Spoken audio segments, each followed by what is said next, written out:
In a quiet valley, the night carried a warning no one wanted to hear.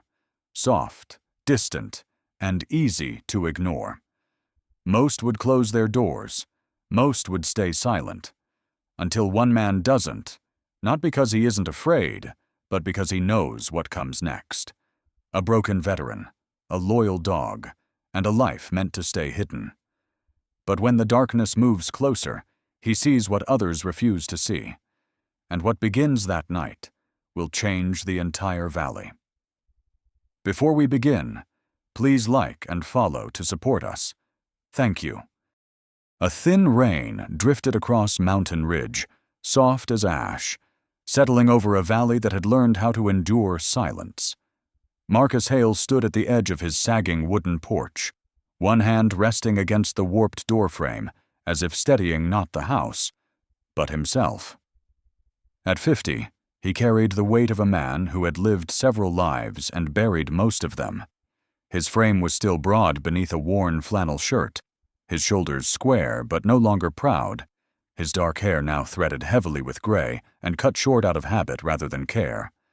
A rough beard clung to his jaw, uneven, like something he no longer bothered to control. His eyes, once sharp enough to command men in chaos, had dulled into something quieter, watchful, but tired. People in the valley called him a broken man.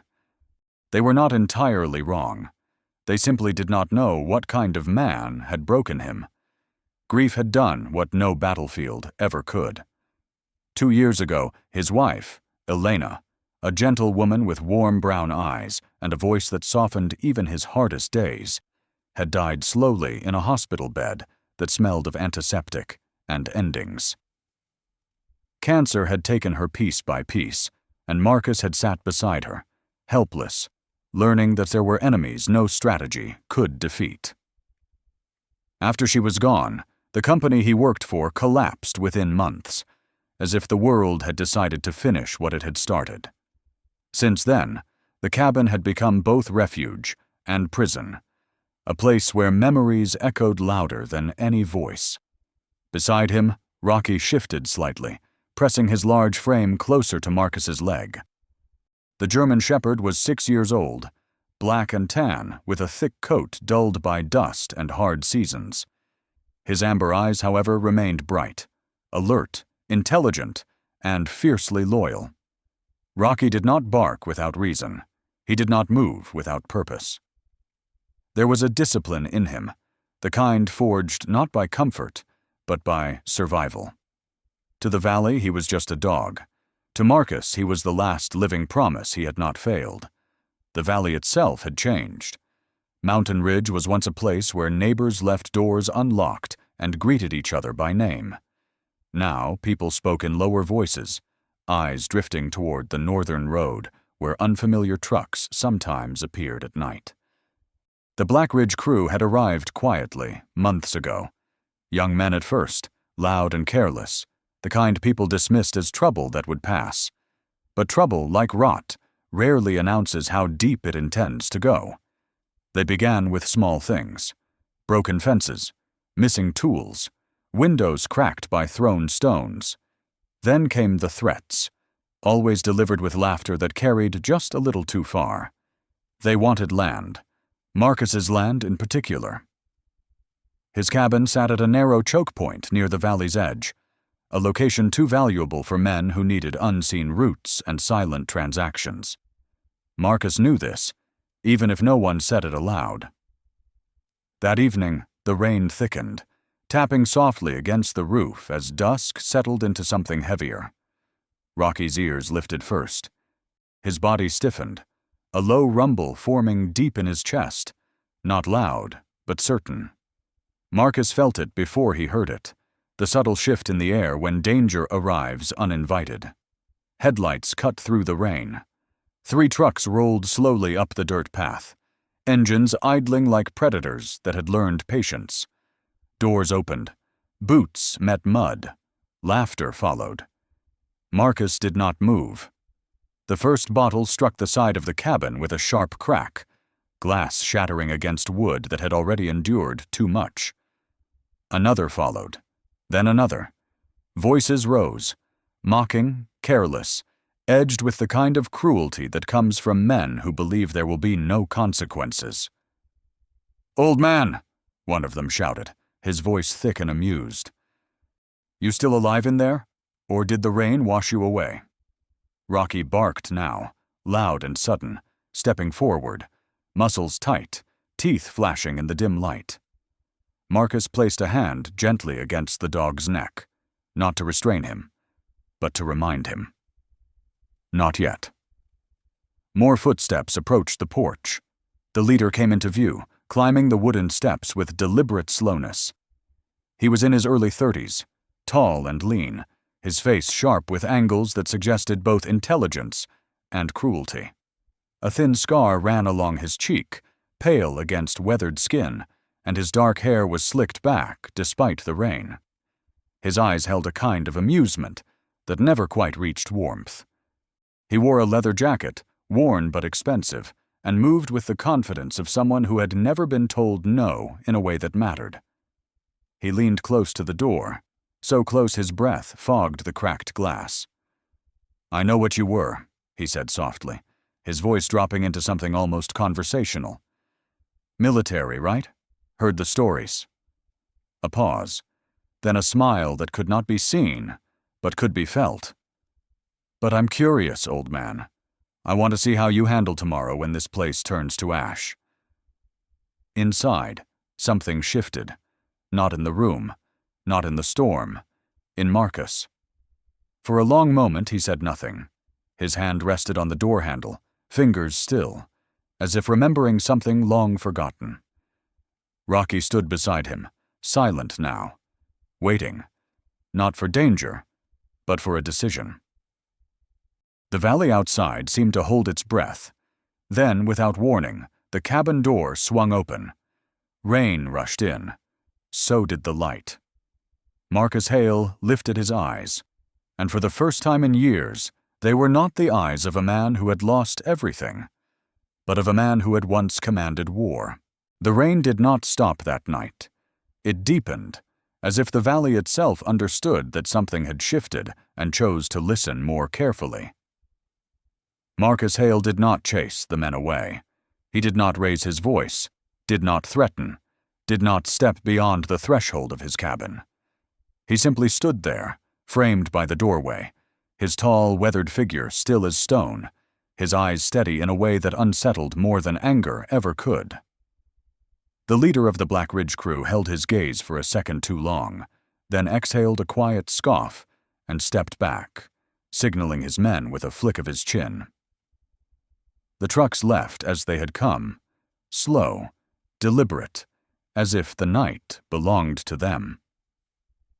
But something had changed. Inside the cabin the silence returned, but it no longer felt hollow. It felt occupied. Rocky moved first. The German shepherd circled once, then lowered his nose to the wooden floor, sniffing along the edges of the door where muddy footprints had seeped in. His ears tilted forward, his body tightening with a quiet alertness that Marcus had learned never to ignore. The dog let out a low, thoughtful huff, then turned his head toward the northern side of the cabin, where the trees thickened into shadow. Marcus followed his gaze. "They didn't come just to scare us," he murmured, more to himself than to the dog. His voice was calm, but beneath it lay something sharper, calculation returning like a long unused muscle waking up. He moved through the cabin with slow purpose, lighting a single lantern that cast warm, uneven light across the worn furniture. The place bore the marks of time and neglect, but also of survival. Tools carefully placed, supplies rationed, nothing wasted.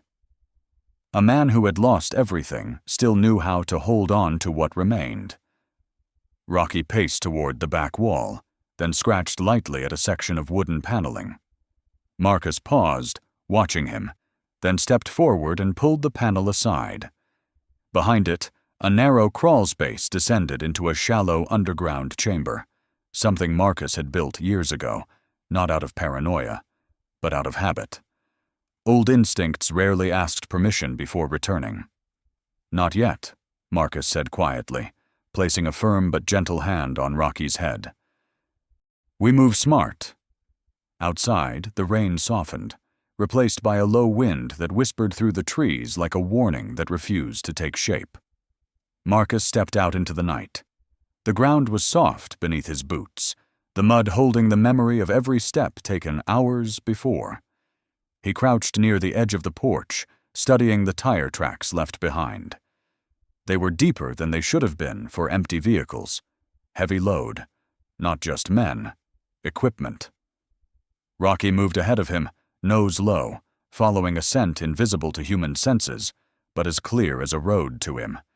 His tail remained still, his body aligned with quiet focus. This was not the excited tracking of a hunting dog. This was something else. Methodical. Disciplined. They moved toward the northern woods. The forest swallowed sound quickly. Trees stood close together, their trunks dark with rain, branches weaving a ceiling that blocked what little moonlight remained. The deeper they went, the quieter the world became, until even the wind seemed to hesitate. Rocky stopped. He lifted his head, ears sharply forward, then turned slightly to the left. Marcus followed, stepping carefully, each movement controlled, deliberate. A faint glint caught his eye. A camera, small, black, mounted high on a tree trunk, angled downward toward the narrow trail that led into the valley. It was not the kind sold in stores for hunters or homeowners. This was compact, professional, designed to remain unseen. Marcus studied it without touching. "Watching the entrance," he whispered. Rocky shifted again, moving farther ahead, leading him deeper into the woods. The scent trail grew stronger, sharper. Marcus could not smell it, but he could read the dog. Something here was recent. Active. They came upon a clearing. The mud here told a clearer story. Tire tracks overlapped, deeper and more frequent. Not 3 trucks, more. Many more. Footprints scattered in different directions, some heavy, some light, but all purposeful. This was not a place visited once. This was a place used. Marcus crouched, brushing his fingers lightly over the ground. His mind began to assemble patterns. Routes, timing, movement. The valley was not being threatened. It was being mapped. A faint crackle broke the silence. Rocky froze. Marcus turned slowly, his gaze sweeping the trees until he spotted it. A small radio unit resting on a rock, partially concealed beneath leaves. A wire extended from it, leading up into the branches where another device hung, almost invisible against the bark. The radio crackled again. Then a voice came through. Distorted. Calm. Controlled. 2 a.m., the voice said. "No delays. Burn the structure. Make it look accidental." Marcus did not move. Rocky's body tensed, a low growl forming but held in check. The voice continued, almost bored. "The old man is not the target. The land is. Do not engage unless necessary." A pause. Then silence. The forest seemed to exhale. Marcus reached down and gently switched off the radio. His fingers lingered there for a moment, as if confirming something he had already known, but had not wanted to admit.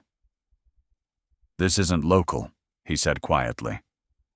Rocky looked up at him. Marcus's expression hardened, not with anger, but with clarity, the kind that comes when uncertainty finally gives way to truth. "They're not just taking land," he continued. "They're taking the valley." The rain began again, softer now, almost patient. For a long moment, Marcus stood in the clearing, the weight of the realization settling into place. He had wanted peace. He had chosen silence. He had believed that if he stayed small enough, the world might forget him. But the world had come anyway. He turned back toward the cabin. "Tonight," he said, his voice steady, "they try to erase us." Rocky fell into step beside him. Behind them, the forest watched, holding its secrets a little tighter, as if it knew what would follow. Morning arrived without warmth. A pale gray light settling over mountain ridge, as if the sun itself had chosen caution. Marcus Hale had not slept. He sat at the small wooden table near the window, hands folded loosely, eyes fixed not on the valley outside, but somewhere deeper, somewhere older. The radio message echoed in his mind, not as fear, but as confirmation, patterns, timing, intent. This was no longer about a cabin. It never had been. Rocky lay near the door, his body still but not resting, ears flicking at every distant sound. When Marcus finally stood, the dog rose instantly, as if the decision had already been made, long before the man acknowledged it. "We don't wait," Marcus said quietly. The valley did not trust easily anymore, but fear had a way of opening doors that pride kept closed. By mid-morning, Marcus walked down the narrow dirt road toward the center of Mountain Ridge, Rocky moving beside him with quiet authority. People watched from porches, from behind curtains, from the edges of barns. Curiosity lingered, but so did doubt. To them, Marcus was still the man who kept to himself, the one who had lost everything and chosen silence. That changed when he spoke. The gathering was small at first, 5 people, then 8, then more. They stood near the old feed store, a weathered building that had seen better years, its paint peeling like memories no one bothered to preserve. Among them was Thomas Whitaker, a man in his early 60s with a heavy build and a thick gray beard that covered most of his face. His shoulders were rounded, not from weakness, but from years of carrying burdens that had never quite lifted. Once a ranch owner with acres of open land, Thomas had lost much of it to debts and bad seasons. He had the cautious eyes of someone who had trusted too many wrong people. "You're saying they're coming tonight?" Thomas asked, his voice low, skeptical, but not dismissive. Marcus nodded once. 2 a.m. They'll burn my cabin. But that's not the point. A murmur spread through the group. "They're mapping the valley," Marcus continued, his tone calm, measured. "Routes, entry points, who lives where, what time lights go off. This is preparation, not intimidation." A woman stepped forward then, her posture straight despite the tension in her shoulders. Her name was Eleanor Pierce, mid-50s, tall and slender with pale skin that had weathered years of sun and worry. Her silver-blonde hair was tied into a tight bun, practical and unadorned, and her eyes carried a sharpness that suggested she missed very little. She had once been a schoolteacher, known for her patience, but also for a quiet firmness that did not bend easily. "And what exactly do you expect us to do?" she asked. "We're not soldiers." Marcus met her gaze, not challenging, not dismissing, just steady. "No," he said. "You're not. That's why you don't fight like soldiers." The group fell silent. Rocky moved then, stepping forward, his presence drawing attention without effort. He walked a slow circle around the gathering, sniffing lightly, observing. Not threatening, not aggressive, just aware. When he returned to Marcus's side, he sat, eyes scanning the road behind them. "Violence is what they expect," Marcus said. "It's what they're built for. We don't give them that." Thomas crossed his arms. "So what? We just sit and watch them burn your place down?" "No," Marcus replied. "We make it impossible." There was a shift in the air then. Not understanding. Not yet. But something close to it. Marcus began to explain. Lights. Not inside homes, but outside. Barns, sheds, tractors, anything that could flood the valley with visibility. Phones, not for calls, but for recording. Every person, every angle. Sound, whistles, horns, anything that disrupted coordination. Movement, vehicles placed strategically, not to attack, but to block. "We turn the valley into a mirror," Marcus said. "They move, we see it. They hide, we expose it." Eleanor tilted her head slightly. "And if they shoot?" Marcus paused. "Then they shoot at witnesses," he said. at evidence, at a story they can't control. The weight of that settled heavily. It was not a plan of force, it was a plan of consequence. By afternoon, the valley had begun to move. Not with panic, but with purpose. Old floodlights were pulled from storage, extension cords stretched across yards. Trucks were repositioned. Radios, long unused, crackled back to life as people tested frequencies and signals. Marcus did not command. He guided, quietly, precisely. Rocky became something else entirely. He moved between homes, between people, his nose catching scents that no one else could perceive. He paused at certain paths, certain corners, signaling without sound where attention was needed. The younger men began to follow him instinctively, not because they were told to, but because something about the dog inspired trust, without question. By evening, the valley no longer felt like a collection of isolated homes. It felt connected. Marcus returned to his cabin before nightfall. He worked quickly, dismantling the crude traps that had been set around his property. Tripwires, fuel-soaked rags, small devices meant more to intimidate than to function. He did not destroy them entirely. He studied them, understood them, then neutralized them with quiet efficiency.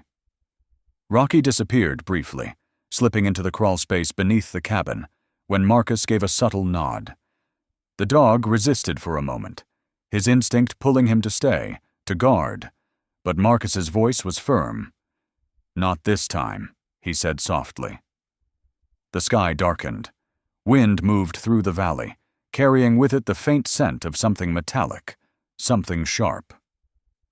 Marcus stood alone outside the cabin now, the lantern behind him casting long shadows that stretched across the damp ground. He looked toward the northern woods. "They think this ends tonight," he murmured. But his eyes said something else entirely. Somewhere in the distance, an engine rumbled. Not loud, not close, but coming. Fog rolled into mountain ridge before midnight, thick and low, swallowing distance until the world felt smaller, closer, as if everything that mattered had been pulled into one quiet, waiting breath. Marcus Hale stood beside his cabin, not inside it. The door remained open behind him, lantern light spilling faintly onto the damp ground, but he had chosen the night instead. His posture was relaxed to an untrained eye, shoulders loose, hands at his sides, but there was nothing passive about him. He was listening, not just with his ears, but with the part of him that had once read battlefields the way others read maps. His dark eyes moved slowly across the tree line, not searching for movement, but anticipating it. Beneath the cabin, hidden in the narrow crawl space, Rocky lay still. The German shepherd's chest rose and fell in controlled rhythm, his ears flicking at distant vibrations that barely reached human senses. He did not like being separated, but he understood commands that came from trust, not dominance. And Marcus had asked him to wait. Across the valley, lights flickered on. Not all at once, not dramatically. One barn first, then another. A shed, a farmhouse, a tractor left parked near a fence. Small points of light, scattered and quiet, but deliberate. Within minutes, Mountain Ridge began to glow, not bright enough to blind, but enough to reveal. Shadows had fewer places to hide. Inside one of the barns near the southern edge, Thomas Whitaker adjusted a heavy floodlight with careful hands. His thick fingers moved slower than they once had, but they did not shake. Beside him stood a younger man, barely in his 20s, lean and restless. His name was Caleb Turner. Caleb had grown up in the valley, tall but not yet filled out, his blond hair falling messily over his forehead, his eyes quick but uncertain. He had spent most of his life avoiding conflict, but tonight there was something different in the way he stood. Less fear, more awareness. "You ever done anything like this?" Caleb asked quietly. Thomas gave a low grunt. "No," he said, "but I've watched enough men lose everything to know when standing still isn't an option." Caleb nodded, swallowing something he did not say aloud. Across from them, Eleanor Pierce stood near a cluster of old equipment, her posture straight as ever, her pale hands wrapped firmly around a handheld radio.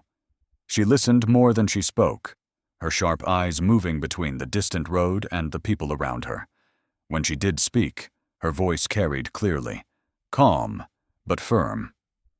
"Positions hold," she said into the radio. "No one moves alone." It was not a command. It was a reminder. At exactly 2 a.m, the valley heard it. Engines. Not 1, not 2, 3. They came from the northern road, low and controlled, headlights dimmed but not off, moving through the fog like shapes that did not belong. The trucks were larger than before, darker, their silhouettes heavier. These were not men looking to intimidate.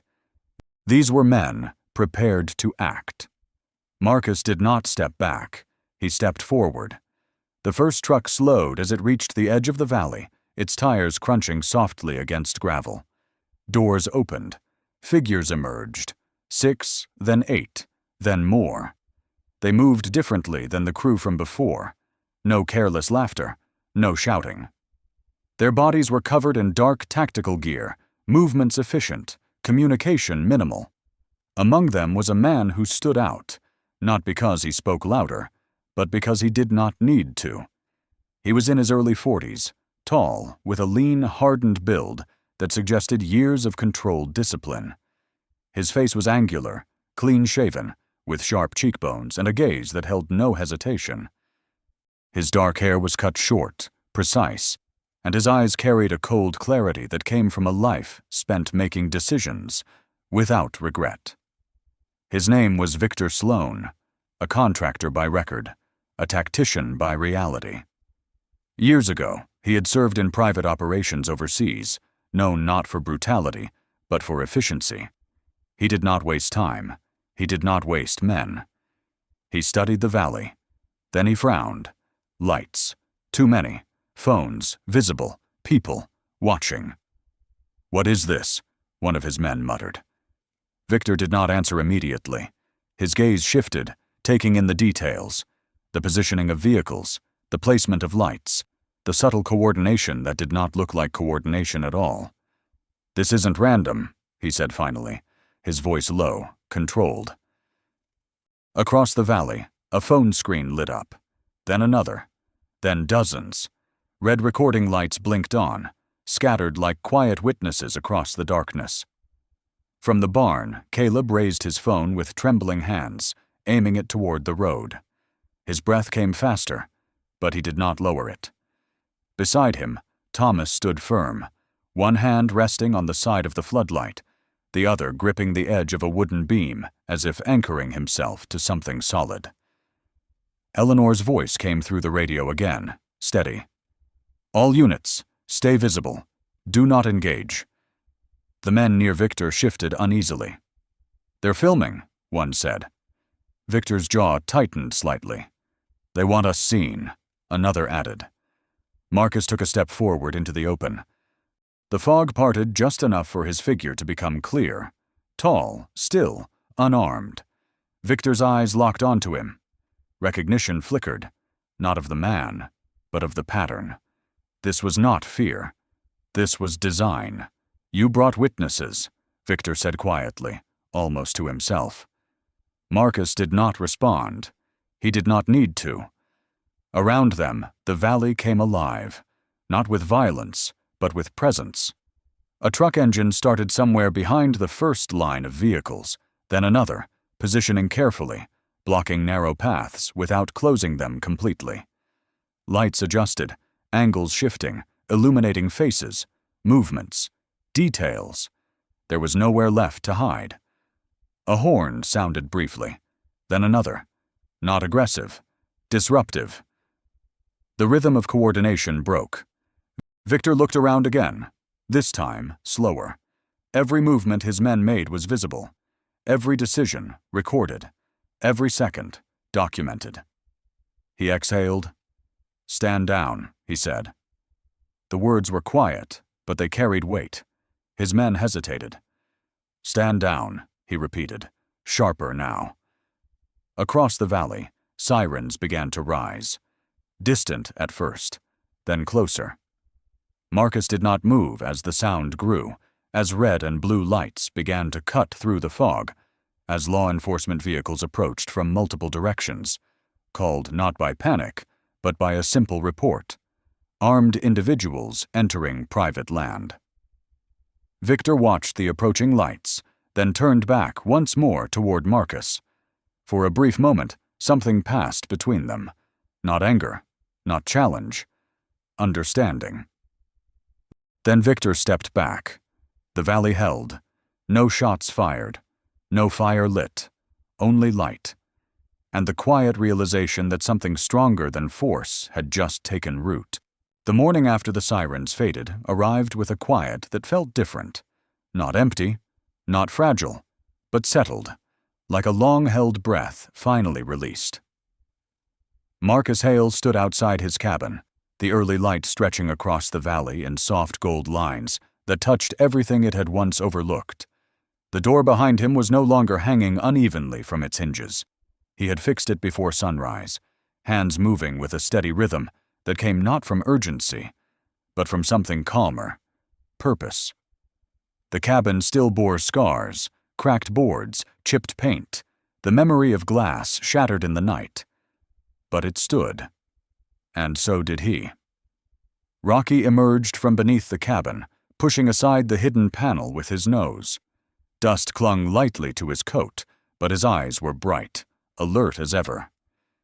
He trotted forward, then paused beside Marcus, leaning his weight gently against the man's leg. There was no tension in him now, only a quiet readiness that had not left, but no longer pressed forward. "You did good," Marcus said softly, resting a hand on the dog's head. His voice carried something new, not relief, not quite, something closer to recognition. Across the valley, movement had already begun.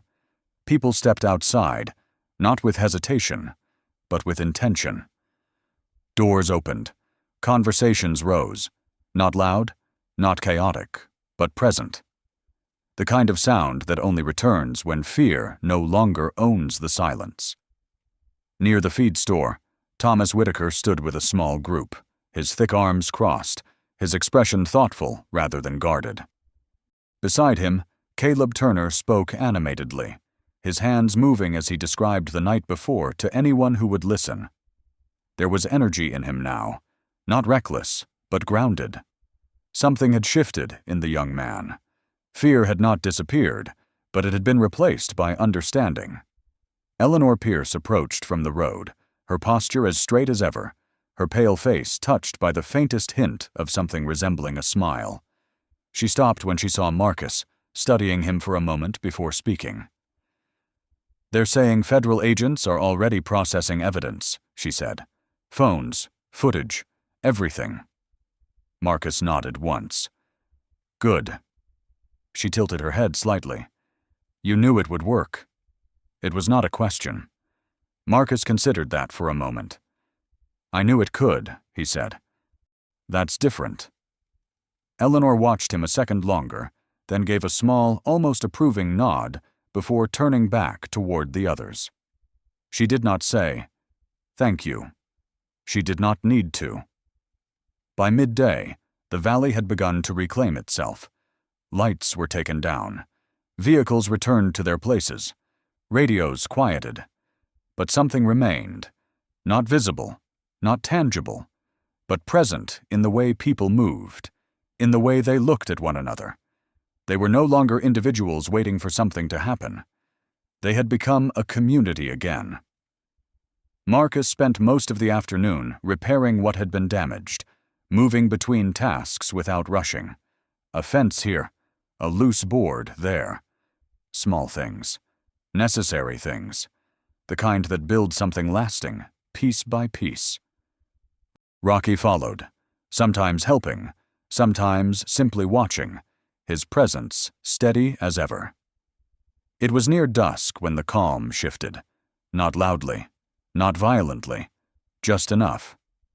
Rocky's head lifted first, his ears angled forward, body tightening in a way Marcus recognized instantly. Not panic, not aggression. Alert. Marcus straightened slowly, his gaze moving toward the tree line beyond the northern ridge. "Someone's still here," he said quietly. Rocky did not bark. He moved, fast but controlled. Marcus followed. They crossed the edge of the valley and entered the woods, the light fading quickly beneath the dense canopy. The path was familiar now, the ground still marked by the movements of the night before. But this time, the scent was different, sharper, isolated. Not a group. 1. Rocky led him deeper, weaving between trees with precise intent until they reached a narrow clearing hidden between two ridges. There, partially concealed by shadow, stood a man. He did not run. He did not reach for a weapon. He simply stood, as if he had been waiting. Diego Navarra was older than Marcus remembered, but not softer. He was in his late 50s, his frame still strong, his posture straight with the quiet confidence of a man who had spent a lifetime commanding rather than following. His skin was weathered, lined not just by age, but by years lived without apology. His dark hair had faded into gray at the temples, and a neatly trimmed beard framed a face that held both intelligence and calculation. His eyes were the same, sharp, observant, carrying the weight of decisions that had never been undone. "Marcus Hale," Diego said, his voice smooth, almost warm. "Still alive." Marcus stopped a few steps away, Rocky standing slightly ahead, his body low, muscles coiled, but controlled. "Diego," Marcus replied. There was no surprise in his tone, only confirmation. For a moment, neither man moved. The forest held its breath. "I had hoped," Diego continued, "that time would make you less involved." Marcus's gaze did not waver. "You chose the wrong valley." A faint smile touched Diego's lips, not amused, not mocking, measured. "You always did think small," he said. "Protect the people in front of you. Save what you can touch." His eyes shifted briefly to Rocky, then back. "I think bigger." Marcus said nothing.